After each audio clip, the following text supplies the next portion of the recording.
जय हिंद दोस्तों।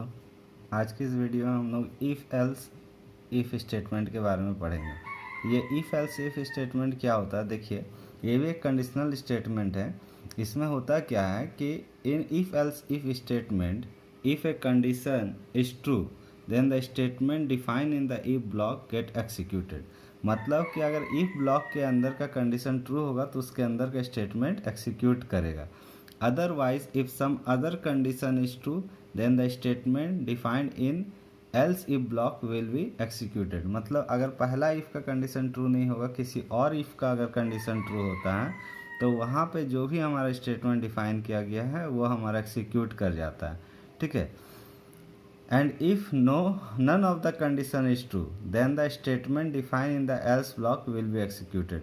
और अगर कोई भी कंडीशन अगर ट्रू नहीं होगा तो जो हमारा स्टेटमेंट एल्स ब्लॉक में है वो एक्सिक्यूट हो जाएगा। इसको इस तरह से समझिए। एक सिंटेक्स देखिए, इसका देख लेते हैं हम लोग। जैसे यहाँ से आप लोग देख सकते हैं सिंटेक्स। तो सिंटेक्स में क्या है, इफ है कंडीशन वन है। अगर ये कंडीशन वन मेरा ट्रू हो जाता है, ठीक है, ट्रू हो जाता है, तभी ये स्टेटमेंट वन एक्सिक्यूट करेगा।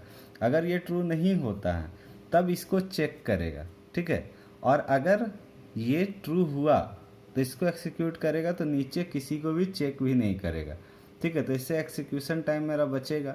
ठीक है, क्योंकि अगर पहला ही ट्रू हो गया तो दूसरा को चेक करने की ज़रूरत ही नहीं है। अगर इस तरह का सिचुएशन है तो हम लोग इफ़ एल्स इफ का यूज़ करते हैं। अगर ये सेकेंड ट्रू हुआ तो ये स्टेटमेंट एक्सिक्यूट करेगा, और अगर थर्ड ट्रू हुआ तो फिर थर्ड वाला एक्सिक्यूट करेगा।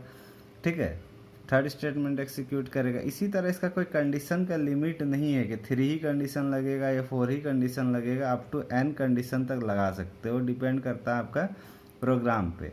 ठीक है, कैसा आपका क्वेश्चन है उस पर डिपेंड करता है। अगर ये सारा कंडीशन में से कोई भी एक ट्रू नहीं है तब हम लोग एल्स स्टेटमेंट में जो लिखा हुआ ये हमारा एक्सिक्यूट कर जाता है ऑटोमेटिकली। ठीक है। इसको इस तरह से समझिए कि एक कैसा सिचुएशन होगा रियल लाइफ में। समझिए कि अगर आपको गर्मी लग रहा है, आप कुछ पीना चाहते हैं, कोल्ड ड्रिंक्स पीना चाहते हैं, और वहाँ पे मान लीजिए कि आप दुकानदार से पूछेंगे कि थम्स अप है, वो बोले हाँ है, तो आप थम्स अप लेके पी लीजिएगा। आगे ऑप्शन के बारे में आप सोचिएगा ही नहीं। अगर ये पहला ऑप्शन ही बोल देता है कि थम्स अप है, आप बोलता है नहीं है, तब आप एल्स इफ में देखते हैं कि पेप्सी है। ठीक है, तो अगर वो बोल दिया हाँ है तो इसको आप पेप्सी ले लीजिएगा। अगर ये भी बोलता है नहीं है तो फिर जाके आप पूछिएगा कोका कोला है। तो इस तरह से ये एक्सिक्यूट करता है। और आप सारा जो पूछने के बाद अगर आपको कोई भी नहीं ट्रू हुआ, कुछ भी वो बोला नहीं है, तब आप एल्स में बोलेंगे जो है वही दे दो, या आप वहाँ से चले जाएंगे। तो यही एल्स का काम होता है कि सारा कंडीशन लगने के बाद भी अगर मेरा ट्रू नहीं हुआ तो एल्स में क्या डिसीजन लेना है या एल्स में क्या स्टेटमेंट लिखना है वो हम लोग यहाँ से एक्सिक्यूट करते हैं। ठीक है। तो एक यहाँ पे प्रोग्राम लिए हुए एकदम सिंपल सा प्रोग्राम है जिसका क्वेश्चन है write program to input 2 number and find the greater number. तो 2 नंबर में से बड़ा निकालना क्या था। अब देखिए यहाँ पे क्या है कि इसमें 3 केस हो सकता है। या तो ए बी से बड़ा होगा, ठीक है, या तो 2 नंबर है ए और बी, तो या तो ए बी से बड़ा होगा या तो बी ए से बड़ा होगा, और एक केस हो सकता है या तो दोनों इक्वल होगा। तो इसी के लिए हम लोग यहाँ पे 2 वेरिएबल बनाए हैं इंटीजर टाइप का ए बी। ये पहले भी हम आपको बता चुके हैं कि ए एक मेमोरी स्पेस बना, बी एक मेमोरी स्पेस बना। और जब हम लिखे इंटर फर्स्ट नंबर तो स्कैन एफ क्या करता है, इनपुट लेता है कीबोर्ड से, और वो इनपुट कहाँ जाएगा, एट द एड्रेस ऑफ ए। तो ये ए में इनपुट गया, तो मान लीजिए हम 6 डालें तो 6 यहाँ चला गया। उसके बाद enter second number printf में लिखेंगे, ये मैसेज आएगा। अब स्कैन एफ करेंगे percent d at the address of b, तो अब ये बी में जाएगा। तो मान लीजिए हम यहाँ 4 डालें तो ये बी आया। अब यहाँ कंडीशन चेक करेगा if a greater then b. तो यहाँ पे 6 है और यहाँ 4 है, तो यहाँ तो आप क्लियरली देख सकते हैं कि 6 ग्रेटर देन 4, ये तो ट्रू है। ठीक है, तो ये जब ट्रू है तो ये एक्सिक्यूट करेगा percent d is greater A.